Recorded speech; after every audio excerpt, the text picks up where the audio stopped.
Hai, Assalamualaikum dan apa khabar? Baiklah, pada minggu ini kita bertemu lagi dalam kelas Bahasa Melayu tahun 5, Semakan 2017.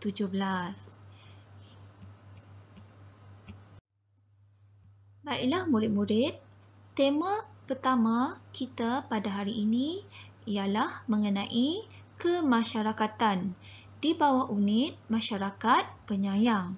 Tajuk pertama yang kita akan pelajari ialah mengenai Bank Rezeki Bergerak. Apa maksud Bank Rezeki Bergerak? Jadi, di bawah tajuk ni, murid-murid perlu membaca dan memahami maklumat yang tersurat dan tersirat untuk memberi respon. Ya, jadi maksudnya apa maklum balas, apa maklumat tersirat yang ada dalam petikan tersebut. Jadi, harapan cikgu di akhir pelajaran kita pada hari ini, murid dapat membaca petikan dan menjelaskan maklumat yang tersurat dan tersirat untuk memberikan respon yang sesuai. Jadi, harapan cikgu di bawah kriteria kejayaan, murid dapat membaca dan memahami maklumat yang tersurat dan tersirat untuk memberikan respon secara individu berdasarkan aktiviti yang telah kita jalankan pada hari ini.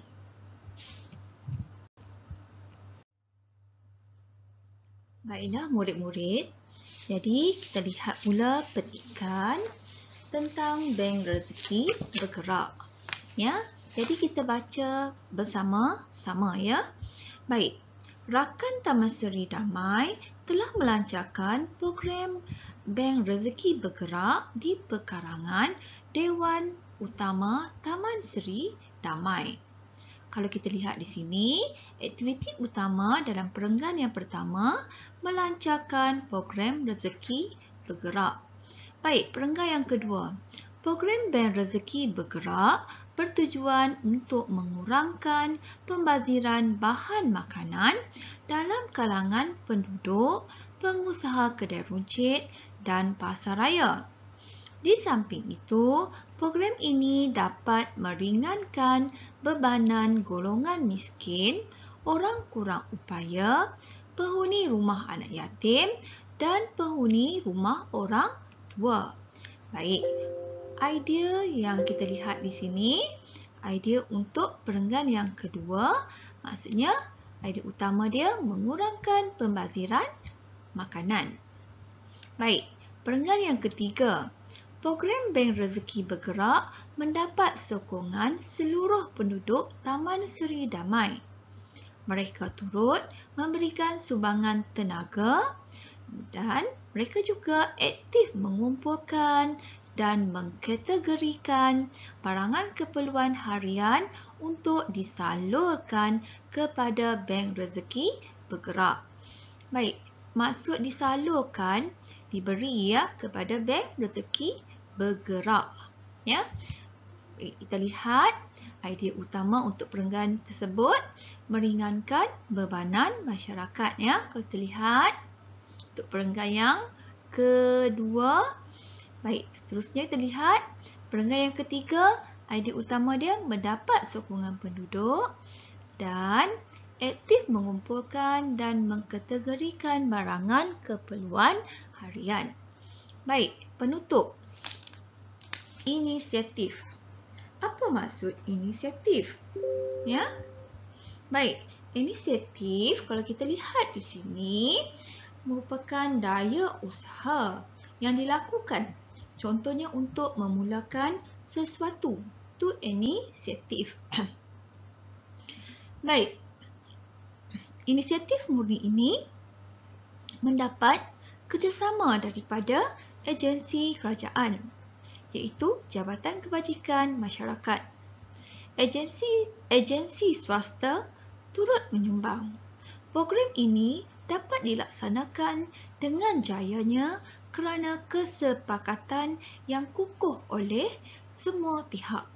Jadi kalau lihat di sini, idea utama mendapat kerjasama agensi kerajaan. Baik, kalau dalam buku teks, murid boleh rujuk petikan yang ada dalam modul dalam buku teks muka surat 3. Baiklah, selepas ni murid akan menjawab soalan berpandukan petikan yang telah kita baca sama-sama tadi. Jadi murid-murid hanya perlu padankan maklumat tersurat dengan respon yang sesuai berdasarkan petikan. Baik, soalan yang ada dalam modul kamu tersebut, kamu cuba cari apa idea tersirat, ya. Maksudnya ini maksud maklumat tersurat, respon. Respon tu maksud maklum balas. Apa tersirat daripada maklumat tersurat? Contoh ya, yang di sini cikgu telah bagikan contoh jawapan. Program ini dapat meringankan bebanan golongan miskin, orang kurang upaya, penghuni rumah anak yatim dan penghuni rumah orang tua. Jadi jawapan untuk respon ya tersirat, maksudnya kita mestilah sentiasa membantu golongan miskin, orang kurang upaya, anak yatim dan orang tua bagi meringankan kesusahan mereka. Jadi, murid-murid cuba cari idea tersurat, idea tersirat berpandukan maklumat tersurat yang diberi. Padankan dengan jawapan yang paling tepat. Baiklah murid-murid, sekarang kita jawab pula soalan pemahaman berpandukan petikan teks Bank Rezeki Bergerak. Baik, soalan nombor 1. Program Bank Rezeki Bergerak dilancarkan di mana? Cuba dapatkan dalam jawapan dalam petikan. Nombor 2. Apakah tujuan program Bank Rezeki Bergerak ini diadakan? Kalau kita lihat dalam perenggan yang kedua, murid-murid boleh cari jawapan tersebut. Siapakah yang mendapat manfaat daripada program ini? Cuba cari ya dalam petikan Bank Rezeki Bergerak. Manfaat tu maksudnya faedah. Mesti dengan ayat yang lengkap. Baiklah. Sekarang kita lihat pula soalan yang seterusnya di bawah petikan Bank Rezeki Bergerak. Masih lagi tentang Bank Rezeki Bergerak. Jadi padankan penyataan di bawah. Antara barangan yang disediakan dalam Bank Rezeki Bergerak ialah telur. Betul atau salah? Jadi murid sila padankan. Tolong padankan, maksudnya gariskan jawapan mana yang paling tepat. Kalau salah, nyatakan salah. Kalau betul, nyatakan betul. Baik, yang keempat. Pada pendapat kamu, mengapakah kita perlu menghulurkan bantuan kepada golongan yang kurang berkemampuan ini? Jadi, buat macam cikgu ajar sebelum ini, pada pendapat saya, kita perlu menghulurkan bantuan kepada golongan yang kurang berkemampuan kerana apa? Cuba murid-murid cari, apa tujuan kita membantu golongan yang kurang berkemampuan? Contohnya, kamu boleh buat apa lagi? Ya, kita dapat mengurangkan kesusahan mereka pun boleh. Kita dapat meringankan bebanan mereka ataupun supaya mereka rasa sentiasa disayangi kerana diberi perhatian dengan penuh kasih sayang pun boleh juga, atau jawapan yang sesuai. Ya.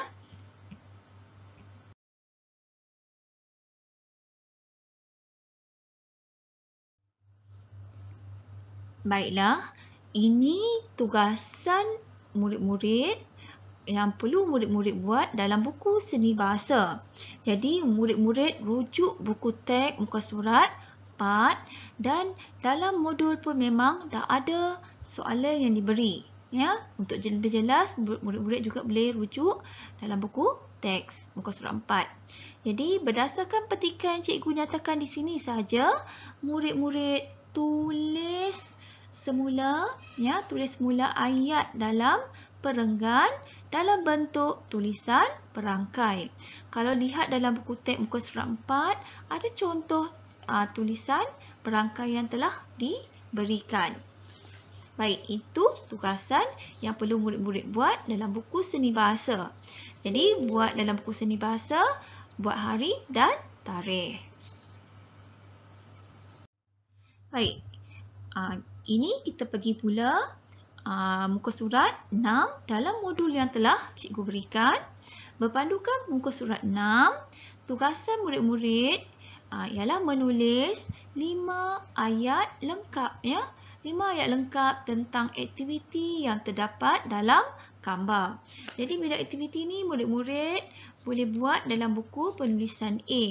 Bila kamu buat nanti, kamu buat tarikh pada hari ini dan buat hari, ya, Isnin ni huruf besar, ya, dalam buku penulisan A. Baik, sebelum tu kena pasti dulu.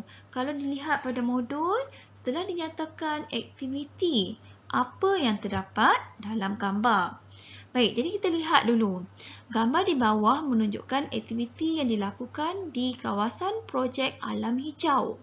Jadi, tulis 5 ayat, ya, cikgu nak 5 ayat lengkap tentang aktiviti yang terdapat dalam gambar. Jadi tentang aktiviti, apa kata kerja, apa perbuatan yang ada dalam gambar ni. Baik, nombor 1, kalau lihat dalam modul, dalam kotak, dalam jadual yang diberi, ya. Baik, nombor 1 tu menanam pokok, ya, menanam pokok. Nombor 2, mengorek tanah. Nombor 3, menolak kereta sorong. Nombor 4, ya, menyiram tanaman. Nombor 5, memikul seguni baja. Baik, cikgu boleh bagi salah satu contoh ayat, ya, kamu boleh buat. Kat di sini kamu boleh nyatakan juga nama ataupun watak, ya. Jadi kamu boleh buat seorang lelaki. Apa dia buat seorang lelaki? Kalau tak nak buat seorang lelaki, namakan watak pun boleh. Encik Ali, ya kan, peserta projek alam hijau pun boleh juga, ya. Apa dia buat? Menanam pokok. Menanam pokok. Mengapa? Kalau kita lihat pada jadual yang diberi, keterangan sukat tu, keterangan bila, mana, bagaimana, mengapa, ya, supaya, untuk, kerana, agar ataupun dengan, ya. Jadi siapa? Contoh seorang lelaki ataupun tak nak buat seorang lelaki, seorang peserta projek alam hijau. Ya, apa dia buat? Menanam pokok agar kawasan persekitaran menjadi apa? Cuba murid-murid buat, nah, menjadi lebih apa? Nyaman dan indah pun boleh. Jadi cuba buat ayat untuk bahagian keterangan, ya. Ataupun tak nak buat macam tu, sambil dibantu, dengan dibantu oleh seorang siapa, remaja lelaki pun boleh, ya, pun ni yang sesuai. Jadi untuk ayat yang seterusnya, murid boleh bina ayat berpandukan aktiviti yang telah dinyatakan dalam modul.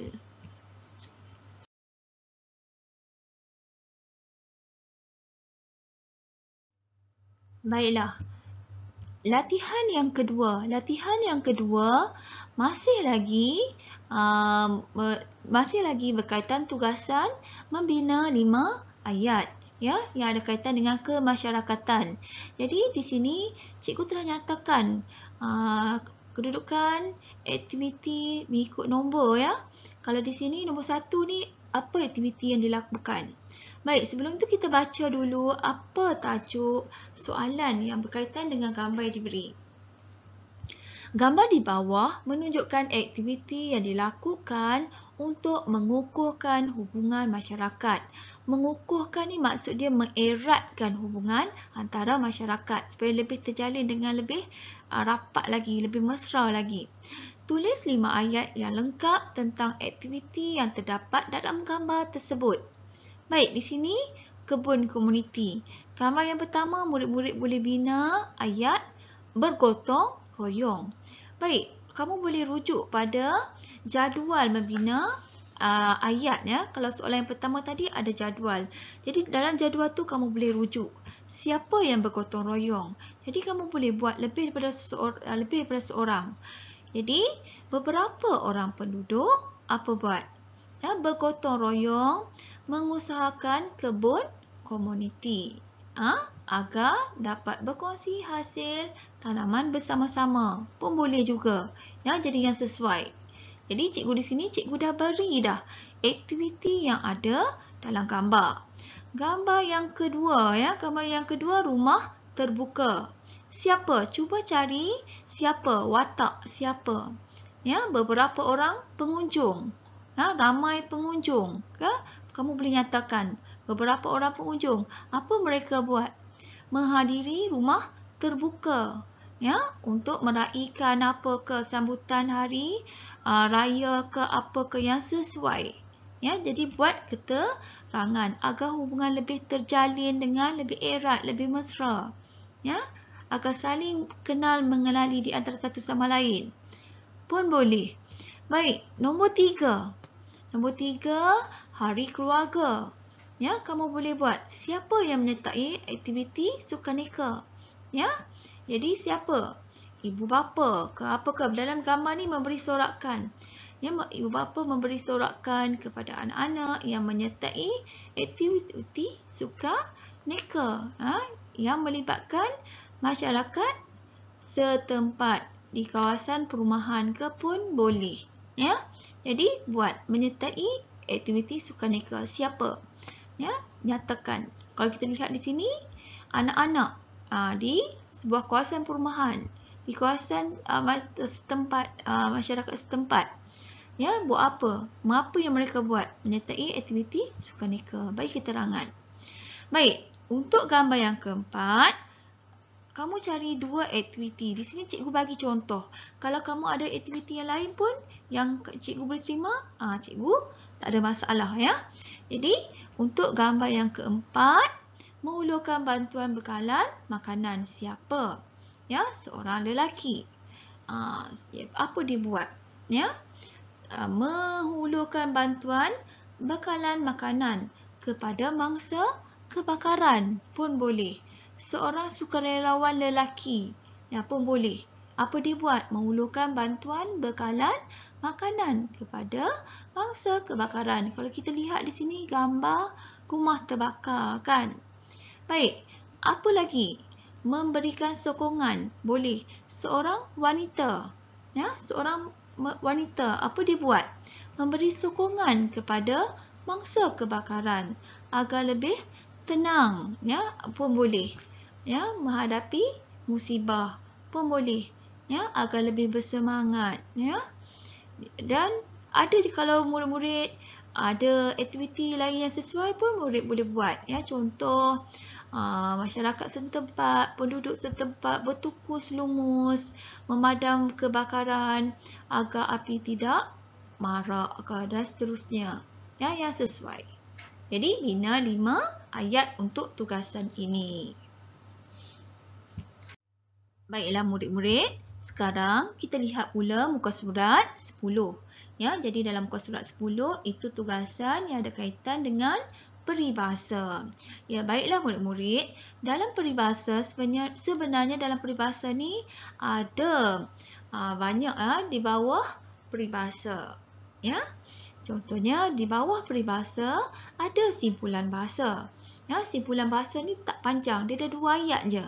Ya, contoh ulat buku. Dia simpulan bahasa tak panjang. Pepatah panjang, kata hikmat, kemudian ada bilalan dan perumpamaan. Jadi perumpamaan ni di ayat yang panjang. Kalau kita nak tahu perbezaan perumpamaan dengan simpulan bahasa ni dia pendek. Ada 2 ayat saja. Kalau perumpamaan tu panjang. Ya. Baiklah murid-murid, kalau kita lihat, kalau kita fahami, sebenarnya peribahasa ni merupakan susunan kata yang mempunyai maksud tertentu yang biasanya merujuk kepada maksud berkias, berlapik atau tersirat. Kalau kita lihat orang dulu, dia akan berkias dalam percakapan, ya, tidak secara terus. Ya, jadi seterusnya kita lihat perumpamaan. Apa maksud perumpamaan? Ya, perumpamaan ni apa maksudnya? Perumpamaan ialah membandingkan sesuatu yang lain Perumpamaan biasanya menggunakan kata bandingan bak, bagai, ibarat, seperti dan umpama. Ya, itu perumpamaan. Contoh, kamu bak, kan? Bak ni maksudnya bak, bagai, au dengan tebing. Jadi dia menggunakan perkataan ibarat ataupun seperti, umpama. Ya, kalau kita lihat contoh yang cikgu beri di sini, bagai au dengan tebing ni maksudnya hubungan yang rapat dan saling membantu antara satu sama lain. Baik. Bagai kaca terhempas ke batu, maksudnya perasaan yang sangat sedih dan kecewa. Baik, kalau bidalan pula, kita lihat pula bidalan. Bidalan ialah peribahasa yang mengandungi nasihat dan pengajaran. Ya, contohnya ada udang di sebalik batu. Maksudnya yang mempunyai maksud yang tersembunyi. Biar lambat, asal selamat. Membuat sesuatu pekerjaan biarlah dengan teliti dan cermat. Itu contoh bidalan. Baik. Ya, kalau lihat pepatah pula. Apa maksud pepatah? Pepatah ialah peribahasa berangkap. Ya, yang bertujuan untuk menegaskan unsur-unsur pengajaran yang hendak disampaikan. Contoh ya, bagaimana acuan, begitulah kuihnya.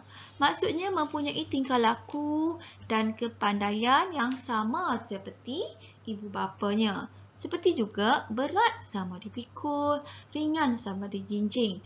Maksudnya bekerjasama dan tolong-menolong dalam segala hal. Baiklah murid-murid, berpandukan penerangan yang cikgu telah terangkan tadi tentang peribahasa. Jadi murid-murid perlu melengkapkan, perlu menjawab soalan yang ada dalam modul. Kalau dilihat, peribahasa dalam buku teks ada di bawah aspek seni bahasa, merujuk muka surat, merujuk buku teks muka surat 5. Jadi berdasarkan peribahasa yang ada dalam petikan buku teks muka surat 5, murid perlu menjawab soalan berkaitan dengan peribahasa. Contoh cikgu bagi, kalau susah hati, apa? Susah hati merupakan simpulan bahasa. Jadi apa maksud simpulan bahasa untuk susah hati? Susah hati ni maksudnya bimbang ataupun gelisah. Jadi murid-murid perlu padankan dengan menggariskan jawapan yang paling tepat. Ya, baik. Jadi untuk yang soalan lain, murid-murid perlu buat hingga habis ya. Latihan seterusnya, murid-murid perlu kaitkan ataupun dengan nyatakan peribahasa yang paling sesuai bagi gambar tersebut. Ya, nampak seorang kanak-kanak lelaki bermain layang-layang dan layang-layang itu terputus. Jadi apa peribahasa yang sesuai? Cuba rujuk buku teks muka surat 5. Peribahasa apa yang sesuai? Yang murid-murid boleh buat sebagai jawapan. Baik, soalan yang seterusnya. Yang kedua, nyatakan peribahasa yang paling sesuai berdasarkan gambar tersebut. Apa peribahasa yang sesuai? Kalau soalan peribahasa, ingatlah kalau peribahasa, murid-murid boleh letakkan simpulan bahasa pun boleh. Contohnya kalau macam ringan apa pun boleh. Ataupun yang panjang perumpamaan pun boleh. Sebab dia merujuk nyatakan soalan peribahasa. Bukan dia nak satu saja contoh simpulan bahasa. Kalau peribahasa, murid boleh nyatakan perumpamaan pun boleh, simpulan bahasa pun boleh atau yang sesuai. Ya. Baiklah murid-murid, latihan kita yang terakhir dalam modul yang diberikan ialah tentang penggunaan kata nama am. Apa itu kata nama am? Ya, sebenarnya kata nama am ni telah berulang kali kita belajar ya, dah berulang kali. Apa maksud kata nama am? Kata nama am ialah perkataan yang digunakan untuk merujuk orang, haiwan, tumbuh-tumbuhan, tempat dan benda secara umum. Ya. semua kata nama am perlu ditulis menggunakan huruf kecil kecuali di awal ataupun pangkal ayat. Baiklah, jadi untuk tugasan murid-murid berdasarkan modul, murid-murid perlu membaca petikan teks yang ada dalam modul, ya, yang ada dalam modul, iaitu tentang pusat transit anakku sayang, ya. Baik, apa transit tu? Tempat persinggahan, tempat untuk kita menginap sementara, ya. Baik, pusat jagaan sementara bagi kanak-kanak berumur 6 tahun hingga 12 tahun. Itu nama dia pusat transit, ya. Jadi, penyediaan perkhidmatan pengangkutan untuk mengambil murid dari sekolah. Program komuniti prihatin ini membantu ibu bapa yang bekerja untuk mengurus anak selepas sesi persekolahan. Baik. Nombor 1, kalau kita lihat di sini, Sofia menaiki van sekolah ke pusat transit. Sofia. Ini kawasan pusat sekolah. Baik, 2. Sofia dan rakan-rakan tiba di pusat transit. Mereka diambil oleh penjaga pusat transit. Baik, nombor 3. Setelah mandi dan menukar pakaian, Sofia dan rakan-rakan makan tengah hari. Dan yang terakhir, pemandu van sekolah menghantar Sofia dan rakan-rakan ke sekolah untuk aktiviti co-curriculum. Jadi, kalau murid-murid rasa gambar yang dipaparkan agak kabur atau kurang jelas, untuk lebih jelas lagi, murid-murid boleh rujuk buku teks muka surat 6. Baiklah, seperti yang telah cikgu bagi tahu tadi, kata nama am, ya, kata yang merujuk orang, ya, orang. Contoh cikgu bagi abang, kakak, ya. Kalau haiwan, seperti apa? Kuda, ya, yang maksudnya yang tidak ada nama, ya, tumbuh-tumbuhan, tempat. Contoh sekolah. Kalau tak ada nama, itu kata nama am, ya, ataupun benda. Contoh kipas. Kipas tapi tak ada nama. Tak ada nama. Contohnya Toshiba, Samsung. Ni bila tak ada nama, itu kata nama am. Baiklah. Jadi berpandukan petikan dan gambar yang murid-murid lihat. Jadi tugasan murid-murid ialah tugasan kita pada hari ini ialah membina peta pokok. Membina peta pokok. Ya. Jadi kita lihat pada soalan. Ya, aktiviti 1. Berdasarkan petikan dan gambar di sebelah, senaraikan kata nama am dalam peta pokok di bawah.